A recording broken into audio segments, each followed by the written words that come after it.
भगवान श्री कृष्ण के क्या उपदेश थे?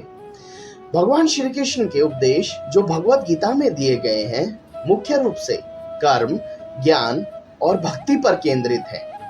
भगवान श्री कृष्ण ने अर्जुन को कर्म योग, ज्ञान योग और भक्ति योग का मार्ग दिखाया और फल की चिंता किए बिना कर्म करने, ज्ञान प्राप्त करने और भगवान के प्रति प्रेम और समर्पण रखने का उपदेश दिया। अब हम विस्तार से समझते हैं कि उपदेश कौन कौन से थे। कर्म योग। भगवान श्री कृष्ण ने अर्जुन को कर्म करने का महत्व समझाया। भगवान श्री कृष्ण ने कहा कि मनुष्य को अपने कर्मों पर ध्यान देना चाहिए और फल की चिंता किए बिना। दूसरा है ज्ञान योग। भगवान श्री कृष्ण ने ब्रह्म ज्ञान की महत्ता पर जोर दिया और कहा कि ज्ञान से मनुष्य मुक्ति प्राप्त कर सकता है। तीसरा भक्ति योग। भगवान श्री कृष्ण ने भगवान के प्रति पूर्ण भक्ति और प्रेम का महत्व बताया।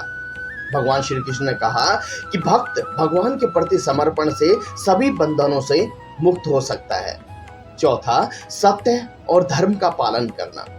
भगवान श्री कृष्ण ने अर्जुन को सत्य और धर्म के मार्ग पर चलने का उपदेश दिया, चाहे परिस्थिति कैसी भी क्यों ना हो।